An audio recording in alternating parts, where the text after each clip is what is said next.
चलना और गवाह ठहरना। अभी हम काफी समय से, जब पिछले 40 दिनों के उपवास या 40-50 दिनों का जो उपवास था, उसके बाद हमने देखा कि किस प्रकार से परमेश्वर ने, जब हम अध्ययन करते हैं कि प्रभु ने बहुत सारे दुख और कष्टों को झेला, और उसके बाद हम देखते हैं कि परमेश्वर ने मृत्यु में से तीसरे दिन जी उठे और आज भी जिंदा है। तो उसी विषय के ऊपर ये एक विषय बना हुआ है कि पुनरुत्थित यीशु के पीछे चलना, यानी प्रभु यीशु मसीह जो पुनः जीवित हुआ है। लेकिन हम सवाल हमारे सामने ये खड़ा होता है कि यीशु के पीछे चलने का आखिर अर्थ क्या है। जब हम यीशु के पीछे चलते हैं तो उसका जो असली तात्पर्य है वो क्या है। यीशु के पीछे चलने का मतलब बपतिस्मा लेना या पाप अंगीकार करना इतना काफी नहीं है। यीशु के पीछे चलने का अर्थ है उसका क्रूस उठा लेना, यानी प्रभु यीशु मसीह ने मेरे और आपके लिए, इस पूरे संसार के लिए जो दुख सहा है, जो कष्ट सहा है, उसको महसूस करना और उसके अनुसार जीवन बिताना। यदि आप यीशु के पीछे चल रहे हैं और आपने ये सोच लिया है कि अब आपने यीशु को स्वीकार कर लिया है और ये सोच रहे हैं कि अब आगे सब अच्छा होगा, तो शायद मैं और आप गलत सोच रहे हैं। क्योंकि यीशु मसीह स्वयं कहता है, जिन्होंने मुझे नहीं छोड़ा वहां तुमको भी नहीं छोड़ेंगे। यानी शैतान हमेशा हमारे गलतियों पर, जहां पर वो ताक में रहता है कि कब हमारे जो जंजीर है वो कमजोर पड़ जाए और कब वो हमारे ऊपर हावी होता है, पता नहीं चलता। अगर हम लूका का रचित सुसमाचार उसका 9:23 पढ़ते हैं तो वहां पर स्पष्ट लिखा है कि उसने सब से कहा, यदि कोई मेरे पीछे आना चाहे तो अपने आपे से इनकार करे और प्रतिदिन अपना क्रूस उठाए हुए मेरे पीछे हो ले। मेरे प्रियो, परमेश्वर का वचन मुझे और आपको ये बताना चाहता है कि यदि मैं और आप प्रभु यीशु मसीह के पीछे चलते हैं तो उसका जो वास्तविक अर्थ है वो ये है कि हम अपने आप से इनकार करें। क्योंकि मनुष्य की जो शारीरिक अभिलाषाएं हैं और जो संसारिक बातों को अगर हम देखते हैं तो उसकी बहुत सारी ऐसी मनोकामनाएं हैं जो वो हर दिन चाहता है कि मैं ऐसा करूं, ऐसा बनूं, ऐसा खाऊं, ऐसा रहूं, ऐसा स्टैंडर्ड लाइफ में जीऊं। तो कहने का मतलब है इन सारी मोह माया से हमें क्या करना पड़ेगा, इनकार करना पड़ेगा। जो ये जो संसारिक अभिलाषाएं हैं इन्हें त्यागना पड़ेगा। और जब हम प्रभु के पीछे चलते हैं तो प्रभु के पीछे चलने का अर्थ है प्रभु के क्रूस को उठा के लेके चलना।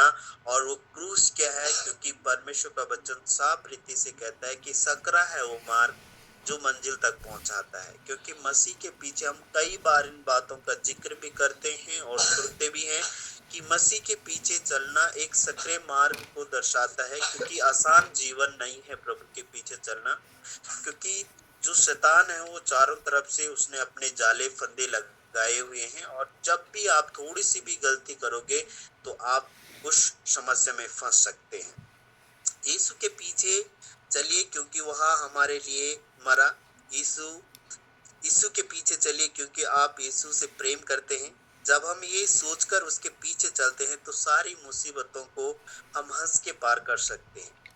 यीशु के पीछे चलने से हो सकता है बहुत सारे लोग जो आपके अपने लोग हैं वो आपके विरोधी हो सकते हैं, लेकिन यदि आप ये याद रखते हैं कि परमेश्वर ने मेरे और आपके लिए क्या किया है, तो जो सच्चा खुदा है, जो जिंदा खुदा है, जो हमसे प्यार करता है, तो हम सारी मुसीबतों को आसानी से पार कर सकते हैं। तो मैं आज के मुख्य भाग में आता हूँ। सबसे पहला जो हमारा मुख्य भाग है वो है सुसमाचार बांटना। पहली बात, यहाँ पर अगर हम यशायाह नबी की जो पुस्तक से लिया गया है 40 अध्याय और 9 से 15 तक, मैं 9 आपके लिए पढ़ दूंगा। यहाँ पर इस प्रकार से लिखा है, हे सियोन को शुभ समाचार सुनाने वाली ऊंचे पहाड़ पर चढ़ जा, हे यरूशलेम को शुभ समाचार सुनाने वाली बहुत ऊंचे शब्द से सुना, मत डर, यहूदा के नगरों से कहे, अपने परमेश्वर को देखो। पहली बात जो मुझे और आपको परमेश्वर के गवाह बनने के लिए, अगर हम यीशु के पीछे चलते हैं, तो हमें परमेश्वर के वचन का प्रचार करना है। क्योंकि यहाँ पर हम अगर यशायाह नबी को देख रहे हैं, तो वो यहाँ पर कह रहे हैं कि सियोन के लोगों क्या करो, परमेश्वर का सुसमाचार सुनाओ, परमेश्वर की, यानी जो, अगर हम यहाँ पर देखते हैं कि वो महान परमेश्वर जिसने बहुत सारे अद्भुत कार्य किए हैं, यानी आकाश और पृथ्वी को बनाने वाला जो परमेश्वर है, क्यों ना मैं और आप उस महान परमेश्वर का सुसमाचार बांटे।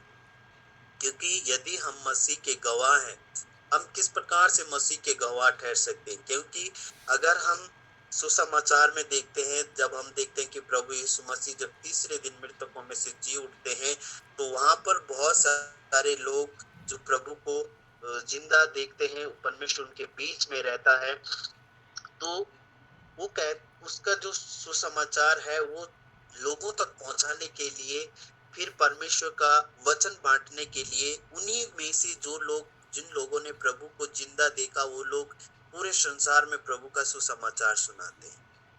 यानी कहने का तात्पर्य क्या है कि प्रभु का वचन में और आप तो सुनते हैं, लेकिन पूरा ये जो बहुत सारे लोग हैं जो नष्ट की ओर जा रहे हैं, जिनका जीवन आए दिन जो परमेश्वर को पुकार रहे हैं, कराह रहे हैं और परमेश्वर को ढूंढ रहे हैं, लेकिन उन्हें कोई जरिया नहीं मिल रहा है। तो मेरे प्रियो, यदि आप और मैं परमेश्वर के वचन को जानते हैं, तो उस परमेश्वर के वचन का प्रचार करें। दूसरी बात है, एकता में जीने के लिए बुलाए गए। अगर हम भजन संहिता देखते हैं, भजन संहिता उसका 133 अध्याय यहाँ पर लिया गया है, और यहाँ पर साफ रीति से जो भजनकार है वो यहाँ पर दाऊद स्पष्ट रीति से लिखता है कि देखो, यहाँ क्या ही भली और मनोहर बात है कि भाई लोग आपस में मिले रहे। मेरे प्रियो, हो सकता है बहुत सारे लोग अलग अलग डिनोमिनेशन से आते हैं, अलग अलग संस्थाओं से आते हैं, अलग अलग चर्च से आते हैं। यहाँ पर एकता में जीने के लिए परमेश्वर ने मुझे और आपको, सबको परमेश्वर ने बनाया है। चाहे वो किसी भी जाति समुदाय का व्यक्ति हो, चाहे वो किसी भी देश का हो, किसी भी राज्य का हो, उच्च जाति का हो, नीच जाति का हो, सबको बनाने वाला परमेश्वर है। परमेश्वर ने केवल 2 जाति को ही क्रिएट किया है। तो कहने का मतलब परमेश्वर का वचन ये सिखाना चाहता है कि मेरे प्रियो, एकजुट रहो, क्योंकि एकता में ताकत है।